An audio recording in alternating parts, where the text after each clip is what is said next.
चलिए सभी student board पे ध्यान दीजिए बढ़िया से। अभी हम आपको चैप्टर पढ़ाने जा रहे हैं एटॉमिक स्ट्रक्चर, परमाणु का संरचना। फिजिकल और जनरल केमिस्ट्री के अंदर ये चैप्टर आता है। इसमें हम क्वांटम नंबर डिस्कस कर रहे हैं। इसमें प्रिंसिपल क्वांटम नंबर खत्म हो चुका है, एजीमुथल क्वांटम नंबर भी खत्म हो चुका है। तीसरा क्वांटम नंबर जो आज आपके बीच शुरू हो रहा है, इसका नाम है मैग्नेटिक क्वांटम नंबर। क्या लिखा हुआ है? देखो, मैग्नेट शब्द का मतलब होता है चुंबक। क्या होता है? या इसी को बोलते हैं ओरिएंटेशन क्वांटम नंबर, और इसको हम लोग छोटा एन से रिप्रेजेंट करते हैं। क्या चीज से? छोटा एन। बोर्ड पे ध्यान दिए, सब समझ में आएगा। देखो, it tells about orientation of orbitals within A subshell. हम आपको बताए थे ना कि सेल के अंदर सबसेल होता है। सेल के बारे में कौन जानकारी दिया था? Principal quantum number. सेल के अंदर कितना सबसेल होता है और कौन कौन सबसेल होता है, इसके बारे में कौन दिया था? एजीमुथल। और सबसेल के अंदर ऑर्बिटल्स होता है। इस ऑर्बिटल के ओरिएंटेशन के बारे में कौन जानकारी देता है? Magnetic quantum number. किस और सबसेल में कैसा ऑर्बिटल होगा, कैसे ओरिएंटेटेड होगा, है ना, उसके बारे में कौन जानकारी देगा? मैग्नेटिक। देखो, does not affect orbital energy accept in magnetic. कहा ये जो मैग्नेटिक क्वांटम नंबर है ऑर्बिटल की एनर्जी को कभी भी प्रभावित नहीं करता है, एक्सेप्ट इन मैग्नेटिक फील्ड। सिर्फ मैग्नेटिक फील्ड को छोड़ के। मैग्नेटिक फील्ड रहेगा तो प्रभावित करेगा, मैग्नेटिक फील्ड नहीं रहेगा तो प्रभावित नहीं करेगा। ये लिखे हैं, अगर मैग्नेटिक फील्ड प्रेजेंट है तो ऑर्बिटल एनर्जी इफेक्ट होगा, प्रभावित होगा। किसके द्वारा? मैग्नेटिक क्वांटम नंबर के द्वारा। अगर मैग्नेटिक फील्ड नहीं है तो प्रभावित नहीं होगा। मैग्नेटिक फील्ड होता है क्या? चुंबक जो है अपने चारों तरफ एक फील्ड क्रिएट करता है। विद्युत धारा का चुंबकीय प्रभाव 10वीं क्लास में चैप्टर पढ़ा होगा, उसे बताया गया होगा। आगे देखिए, अब तुमसे पूछेगा ये वैल्यूज ऑफ एम। ये जो मैग्नेटिक क्वांटम नंबर का एम है, इसका मान कहां से कहां तक लेते हैं? देखो, इसका मान कहां से कहां? -L से लेके +L तक, इंक्लूडिंग जीरो को शामिल करते हुए। क्या होता है एम का मान? -L से +L तक, और किसको शामिल करते हुए? जीरो को शामिल करते हुए। ये वैल्यू कैसा आता है? इंटीग्रल वैल्यू, इंटीजर होता है। समझ में आ रहा? चौथा पॉइंट इंटीजर मतलब +-0। चौथा पॉइंट देखिए, मैग्नेटिक क्वांटम क्या बताता है? Total number of values of M और गिवन वैल्यूज ऑफ एल। मतलब क्वेश्चन में अगर एल का मान दिया रहा है, उस एल के मान के लिए जो भी एम का मान आएगा वो चीज क्या बताएगा? ये ऑर्बिटल की संख्या को बताएगा। क्या चीज बताएगा? ऑर्बिटल की संख्या को बताएगा। उस किसी खास सबसेल में किसी भी एल का मान डालेंगे, एम का मान आएगा, और वो एम का मान क्या चीज को बताएगा? ऑर्बिटल की संख्या को। किसको बताएगा?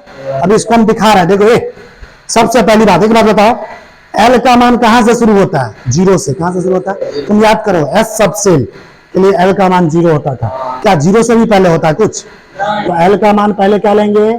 0। अच्छा देखो, यहाँ पे एल का मान तुम 0 डालो, एल का मान पूरे में 0 तो पूरा 0 हो गया ना। तो एल का मान 0 डालोगे तो एम का मान भी क्या आएगा?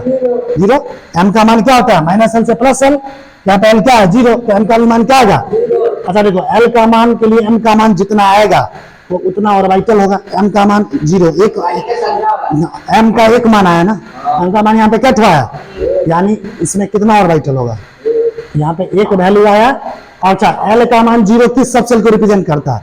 S subshell. पता है ना एल का मान 0 किस सबसेल के लिए होता है? तो एस सबसेल में कितना ऑर्बिटल होगा? 1 ऑर्बिटल होगा। एस सबसेल में कितना ऑर्बिटल होगा? और यहाँ पे एम का मान 0, 1 मान आया ना, तो जितना मान आया उतना ऑर्बिटल। एम का मान 0, 1 मान आया, तो 1 ही ऑर्बिटल होगा।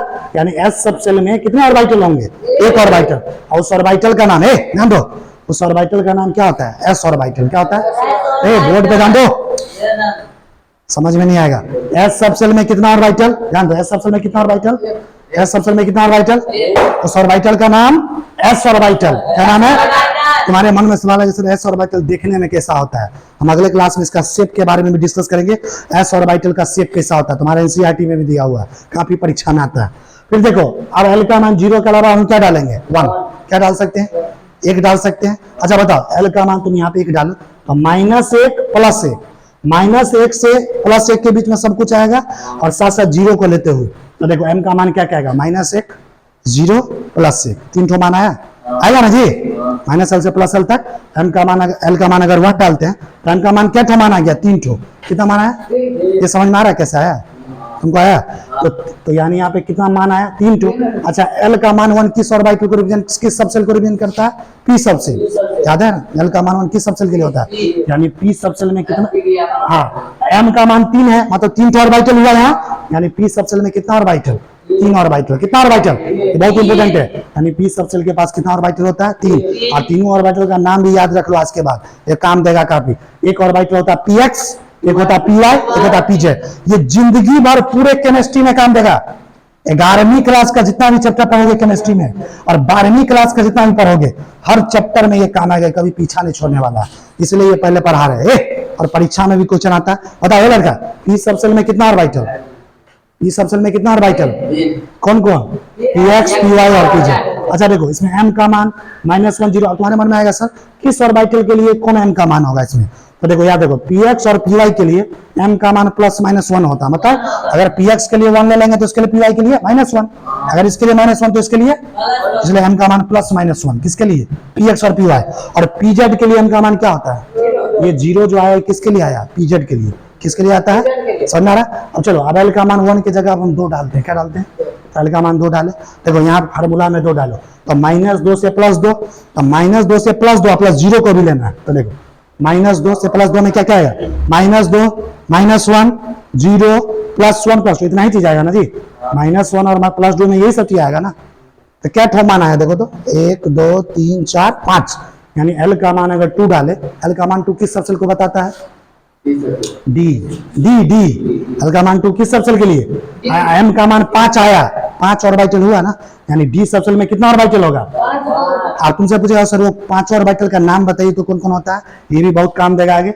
एक होता है dxy, आज के बाद दिमाग में डालो, dxy dyz dzx dx² - y² dz², ये 12वीं तक काम देगा ये सब चीज, 12वीं ही नहीं ग्रेजुएशन एमएससी तक काम देगा।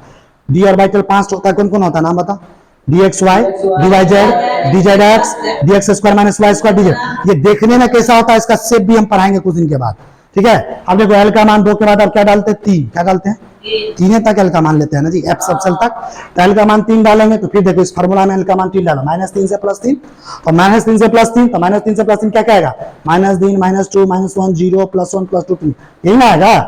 कितना मान आया, 1 2 3 4 5 और 7, कितना देखो, इस l के 3 मान के लिए m का 7वां मान आया, यानी इस 3 वाले सबसेल में 7 ऑर्बिटल होगा। अच्छा, 3 वाले सबसेल को कहते क्या है, l का मान 3 किस सबसेल के लिए होता है, f सबसेल, किसके लिए होता है, यानी तुमको पता चल गया f सबसेल में कितना ऑर्बिटल होता है, 7 ऑर्बिटल। f सबसेल में कितना ऑर्बिटल, और तुमसे पूछा सर ये 7 वैल्यू 7 ऑर्बिटल आया, तो 7 ऑर्बिटल का नाम बताइए, तो सुन लो, ये 7 ऑर्बिटल कॉम्प्लिकेटेड होता है, जटिल होता है। जैसे देख लो, तुम ही सोचो, देखो कैसे समझाते हैं, 50,000 रस्सी लाओ, एक एक रस्सी का धागा, और सबको एक में उझरा दो, 50,000 रस्सी का एक धागा उझरा दो, कहेगा इसको सही करो, सही कर पाओगे, पूरा उझराई ले, तो जैसा उझराया वो नजर आता, कम, उसी को कहते हैं कॉम्प्लिकेटेड। कॉम्प्लिकेटेड मतलब जटिल, जिसको आसानी से नहीं हटा सकते हैं। तो ये 7 जो ऑर्बिटल होता है ना f सबसेल का, ये 7 क्या होता है, कॉम्प्लिकेटेड होते हैं, क्या होते हैं, और इसको हम आसानी से दिखा नहीं सकते हैं, बराबर, इसको आसानी से दिखा नहीं सकते हैं, समझा। अब इसके आगे की कहानी जो है हम आपको नेक्स्ट क्लास में डिस्कस करेंगे। अच्छा, आज के क्लास का मेन पॉइंट बताओ, एस सबसेल में क्या ऑर्बिटल, बहुत इंपॉर्टेंट पॉइंट है, एक ऑर्बिटल, उस ऑर्बिटल का नाम बताओ, एस ऑर्बिटल, क्या बोलेंगे। अच्छा बताओ, पी सबसेल में क्या ऑर्बिटल, पी सबसेल में कौन कौन, नाम बताओ, px py pz। अच्छा बताओ, डी सबसेल में क्या 5, ये सब याद रखने काम देगा। डी सबसेल में क्या ऑर्बिटल, 5 ऑर्बिटल का नाम सुनाओ, dxy dyz dzx dx² - y² dz²। अच्छा, f सबसेल में क्या ऑर्बिटल, 7, f सबसेल में क्या ऑर्बिटल, तो 7 लो, 7 ऑर्बिटल का नाम बोलना अभी हम जानते नहीं है, ये हमारे सिलेबस में नहीं है। तो चलिए, एटॉमिक स्ट्रक्चर चैप्टर का आज का वीडियो लेक्चर आप सभी को कैसा लगा, अगर ये वीडियो लेक्चर अच्छा लगा तो इस वीडियो को लाइक कीजिए, लोगों को भी शेयर कीजिए। फिर से मिलेंगे नया वीडियो लेक्चर लेकर, और एटॉमिक स्ट्रक्चर को और आगे डिस्कस किया जाएगा। तब तक के लिए जय हिंद, जय बिहार, वंदे मातरम।